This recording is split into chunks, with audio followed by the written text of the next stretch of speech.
בסרט הזה אני רוצה להציג בפניכם את גן הפסלים שלי. עכשיו עונת האביב, הכל פורח, וזוהי העונה היפה ביותר להציג את הפסלים שלי, את גן הפסלים. פסלים שאספתי במשך מספר שנים, בהם שימשתי כמורה לפילוסופיה, והם כולם פסלים של פילוסופים, או של אנשים שהושפעו מהפילוסופיה וקבעו את דרך המחשבה האנושית. במרכז הגן עומד פסל, תכף אני אראה לכם אותו. במרכז הגן פה עומד פסל של הפילוסוף כפי שראתה אותו פסלת אנגליה בשם לורי דיזנגרמל. לורי דיזנגרמל, הנצחתי אותה פה בכתובת, וכך נראה הפילוסוף כמו שהיא חשבה שצריך להיראות פילוסוף, אולי בגלל שהוא דומה למרקס. הוא ניצב במרכז הגן, מתחת לעץ גבוה. על ידו נמצאת פינת הבנות. שתי נשים מצאתי שאפשר לקרוא להן פילוסופיות, היו מעט פילוסופיות בהיסטוריה. אחת היא ספפו, בת האי לסבוס, שנחשבת לאם הלסביות וכתבה שירי אהבה. כפי שאתם רואים, אני כתבתי פה המנון לאפרודיטה שהיא כתבה, שמתי פה ציטטה שלה, של ספפו. והשנייה לידה היא איין רנד, פילוסופית אמריקאית שכתבה ספרים, נחשבת לסופרת, אבל גם לאם תפיסה שנקראת אובייקטיביזם. היא הושפעה מאוד מניטשה ומהתורה שלו על האדם העליון, ואני לא אוהב כל כך את התורה שלה. אבל זוהי פינת הנשים בגן שלי. חיפשתי אותן במיוחד אחרי שהבנים שלי אמרו לי שלא ייתכן שגן כזה יהיה ללא נשים. אז זאת הפינה הנשית שלי.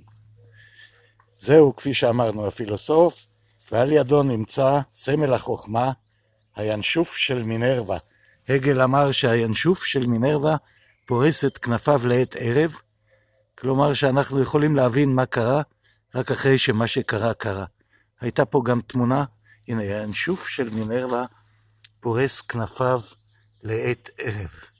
כאן הייתה גם תמונה של הגל, אבל היא נפלה משום מה, לדאבוני.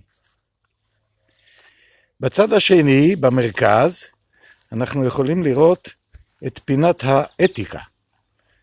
כאן נמצאים שני פילוסופים, אחד מהם הוא עמנואל קאנט, גרמני, והשני הוא ג'ון סטיוארט מיל, אנגלי, שלא מצאתי פסל שלו, אז שמתי תמונה שלו. הם מייצגים את שתי התפיסות העיקריות באתיקה, שהן, אחת היא התועלתנות, שאותה מייצג ג'ון סטיוארט מיל. בואו נקרא מה שהוא כתב. הוא כתב, התורה המקבלת כיסוד המוסר את התועלת ואת עקרון העושר, אומרת שהמעשים הם ישרים במידה שהם נוטים להגדיל את העושר, ובלתי ישרים במידה שהם נוטים ליצור את היפוכו של העושר. העושר פירושו הנאה והיעדר כאב, והוא כמובן הוסיף שזה צריך להיות לרוב החברה ולא לאדם הפרטי, כדי לא להיחשב אגואיסט. הגישה השנייה היא הגישה של עמנואל קאנט, שאומרת שהפעולה המוסרית צריכה להתבצע. כאן גם יש תמונה שלו ישנה, אבל מצאתי גם פסלון קטן שלו, של קאנט, והוא אמר שהפעולה שלנו צריכה להיעשות לפי חוקים וצווים. והחוק שהוא מצא הוא פעל רק לפי כלל הפעולה, אשר דרכו תוכל באותו הזמן עצמו לרצות שהוא יהפוך לחוק כללי. כלומר, דיברות, כמו 10 הדיברות שלנו, חוק שאי אפשר לעבור עליו, ואי אפשר להגיד שפעולה אחרת היא יותר, מביאה יותר תועלת. היום כמובן שהגישה התועלתנית היא הגישה השולטת בעולם המוסר העולמי. אז אלה הן שתי פינות שראיתם, פינת המוסר ופינת הנשים, שראיתם שניצבות במרכז הגן. הגן עצמו כולל פילוסופים רבים שאספתי אותם במשך שנותיי כמורה להיסטוריה, כמורה לפילוסופיה,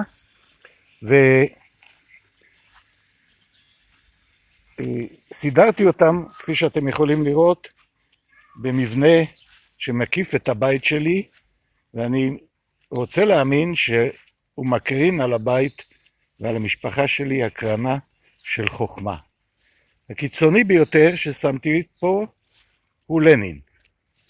לנין שמתי אותו בקצה, למה? כי אני כמו מורה רציתי להעניש אותו.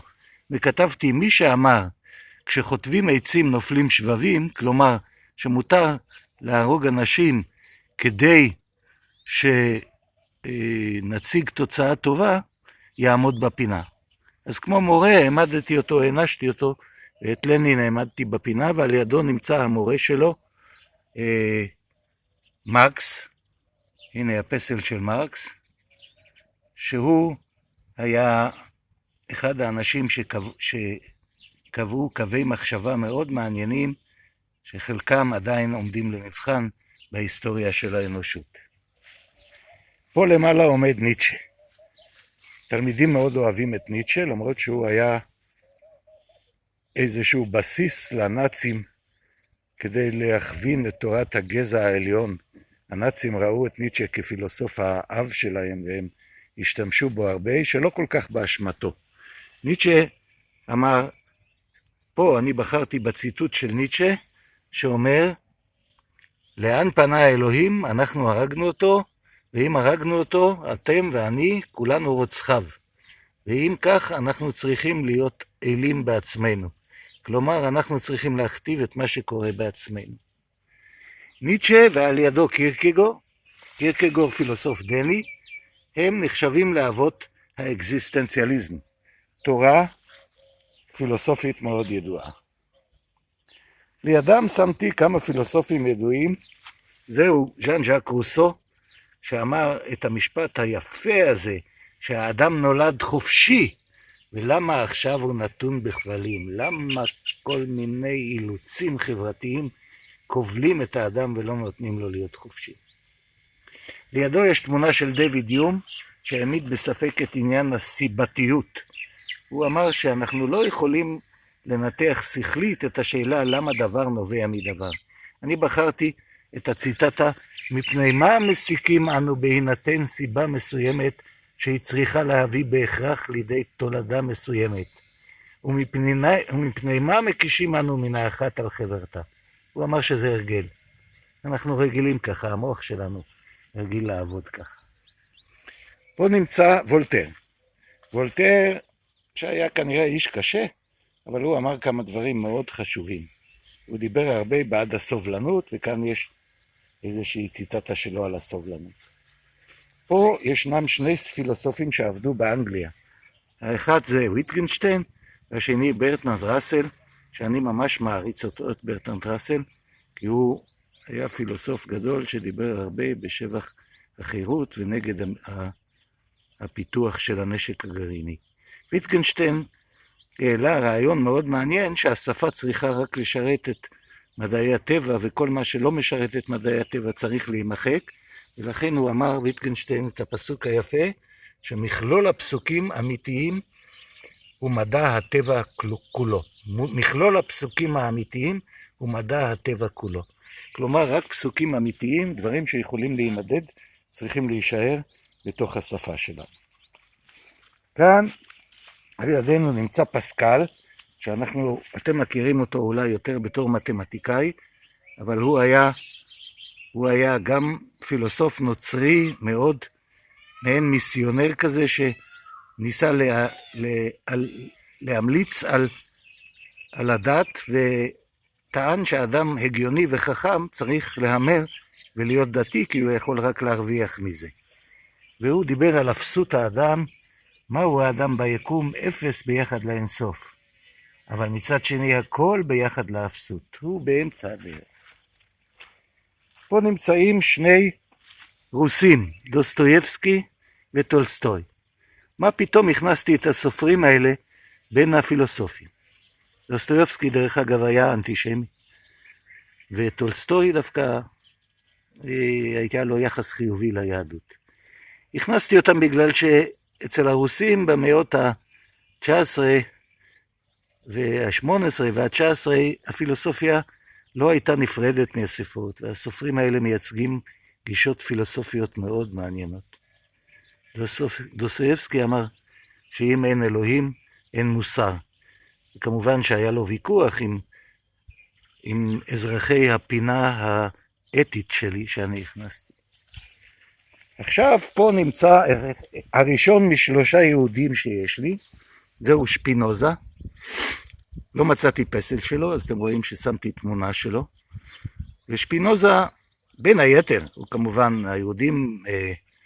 היהודים די התנגדו לו והחרימו אותו אפילו, בגלל שהוא טען שהתורה לא נכתבה או לא ניתנה לנו מאלוהים, אלא נכתבה בידי בני אדם, והוא הוכיח את זה מהכתובים.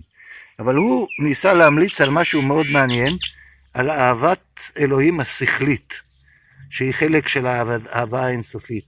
השידוך הזה בין שכל ובין רגש, היה ניסיון מאוד מעניין של שפינוזה, ואני חושב שאני די מבין אותו.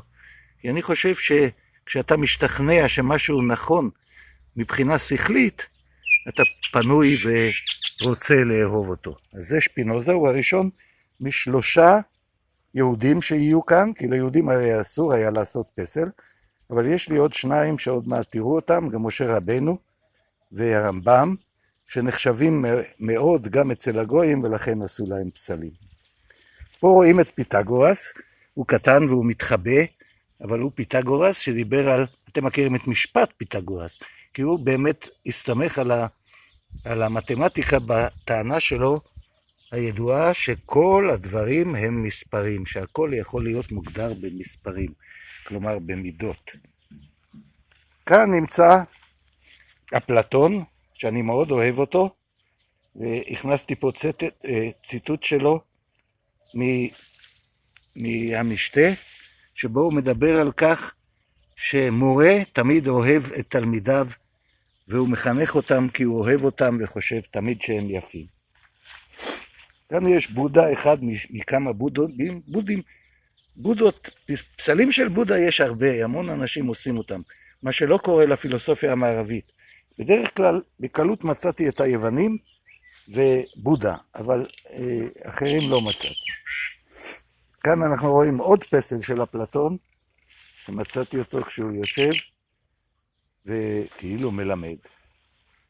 עכשיו אנחנו מגיעים לכמה אנשים שהושפעו מהפילוסופיה, אבל קשה להגיד שהם היו פילוסופים בעצמם, כי דרווין למשל, שהוא האיש שגילה את התפתחות החיים האבולוציונית, הוא היה איש מדע, הוא לא היה פילוסוף, אבל הוא אמר גם דברים מאוד מעניינים, למשל, שהמסקנה העיקרית בעבודה זו שלו, האומרת שהאדם מתפתח מאורגניזם נחות, תראה, אני חושש, חסרת טעם לאנשים רבים, אך לא יכול להיות ספק בכך שהתפתחנו מיצורים ברבריים.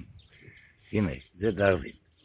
על ידו נמצא פסל שאני לא זוכר את שם הפסל שפיסל אותו, שצחק על דרווין, ועשה פסל שבו הוא מראה את הקוף יושב על הספרים של דרווין, וכאילו הקוף שרד אחרינו. אני קראתי לפסל הזה, צוחק מי שצוחק אחרון. כלומר, זה מעין בדיחה שאומרת שלא כל מי ששורד דווקא יותר מאוחר הוא המנצח. כאן אתם יכולים לראות עוד בודה אחד שעליו כתבתי על הנירוונה, כתבתי מסביב, קשה לראות את הכתובת כי הכתובת נמצאת מסביב שכתבתי על הנירוונה.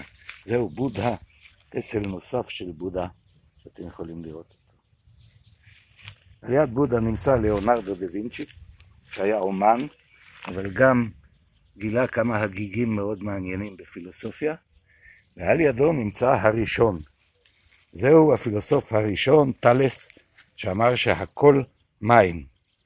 ומציינים אותו תמיד כפילוסוף הראשון, הוא היה בן למאה השביעית לפני הספירה, השביעית ושישית לפני הספירה, והוא זה שחשב שהכל עשוי ממים, בגלל שבכל דבר חי הוא הבחין שחייבת להיות לחות.